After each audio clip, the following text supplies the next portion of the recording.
Y por eso hoy, para entender el significado de la cumbre, nos acompañan Ileana Rodríguez, internacionalista e investigadora del Tecnológico de Monterrey, y Ramón Morales Izaguirre, académico y analista. Buenas noches a ambos. Ileana, Ramón, la cumbre arranca y termina con esta idea de que México, de alguna u otra forma, se está acercando más a Venezuela y Cuba y se está alejando de Washington. ¿Qué lectura le dan a este renovado, vamos a decirlo, hasta creciente activismo de México con un cierto aire antiestadounidense en la región? Ileana. Para mí la apuesta es hacia la política exterior, no necesariamente a darle un espaldarazo o reconocer a Maduro, aunque de suyo invitarlo a territorio mexicano eso parecería.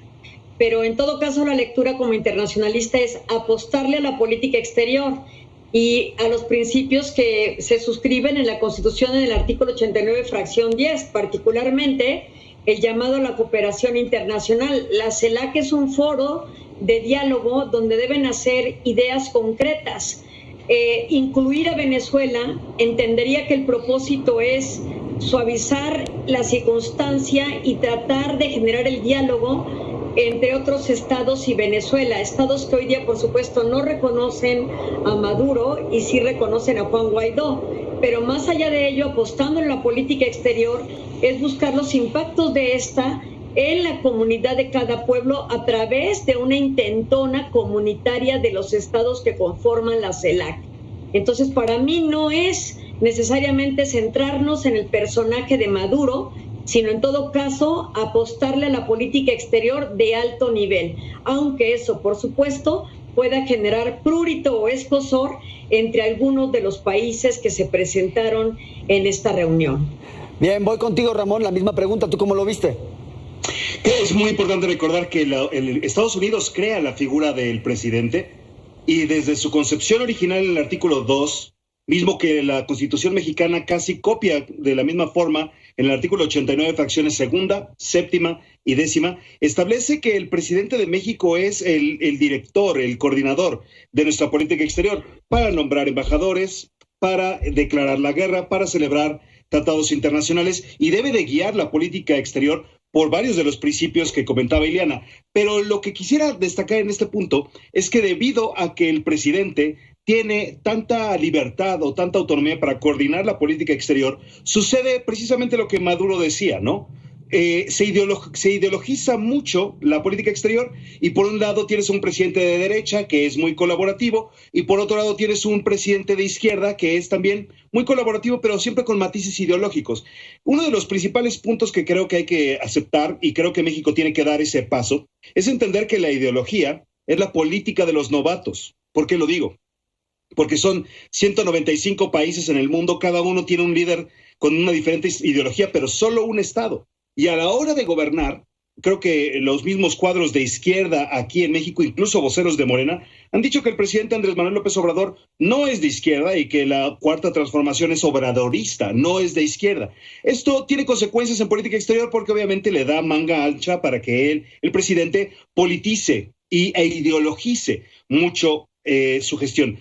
Ahora, ¿esto qué tiene que ver con Cuba y qué tiene que ver con el bloqueo? Considero muy imprudente que el presidente López Obrador, considerando el principio de la no intervención que está en la Constitución, fracción décima del artículo 89, se pronuncie en contra de un bloqueo que originalmente fue ocasionado porque Cuba permitió, y se ha olvidado, la construcción de bases para instalar misiles nucleares que apuntaran con mayor cercanía a los Estados Unidos.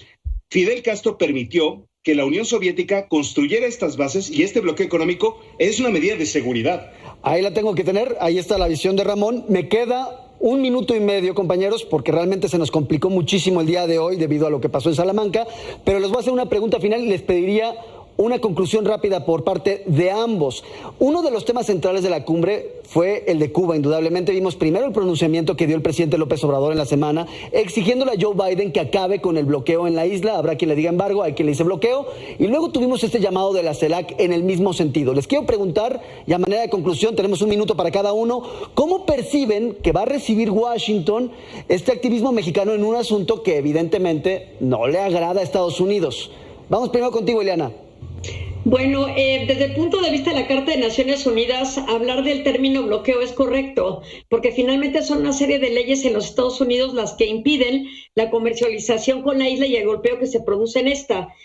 ¿Cómo lo va a tomar el gobierno de los Estados Unidos? Sin duda, puede generar un poco de molestia haber recibido en la proximidad de su territorio, aunque somos soberanos, a mandatarios que le generan incomodidad. Pero más allá de la incomodidad, hay que entender el concepto de solidaridad a la que está llamando la CELAC a partir de la integración económica de estos estados para hacer un frente con esencia latinoamericana. Richard Skidmore siempre ha cuestionado precisamente la falta de una ideología común. Sin embargo, pueden haber intereses comunes que acerquen a la región y eso de suyo es positivo porque finalmente puede generar las condiciones de pacificación y, por supuesto, impedir este tema de éxodos migratorios hacia los Estados Unidos tan graves que estamos viendo. Entonces creo que es una intentona distinta a la que ya Estados Unidos promueve después de la Segunda Guerra Mundial, habiendo abandonado Latinoamérica y a Centroamérica. Ramón, tenemos 45 segundos. Tengo la guillotina encima. Número uno, la OEA naturalmente obedece a un sesgo. Creo que Luis Almagro ha sido demasiado, se ha excedido demasiado y se ha extralimitado en sus facultades institucionales. Todas las instituciones tienen sesgo y ese sesgo está en quién las financia y dónde se encuentran. Y la OEA ya ha caído en demasiados excesos. Lo que sucedió en la elección de Bolivia, la intervención de Luis Almagro, sus conflictos con Marcelo Ebrard, creo que ya es momento de poner atención a la sustitución. Dos, esto que estamos viendo con esta internacionalización de Andrés Manuel López Obrador seguirá en aumento porque a nivel internacional es más autónomo, tiene muchísimo más prestigio y más poder y su popularidad no decrece como a nivel doméstico. Bien. Y tres, Robert Putnam, perdón, continúa. Con eso tengo que cerrar porque ya tengo la guillotina encima. Les mando un abrazo a los dos, Ileana Rodríguez y Ramón Morales. Gracias por estar con nosotros en M28H. Abrazote. Hasta pronto. Bien, vamos a un corte. Tenemos un poquito más para cerrar.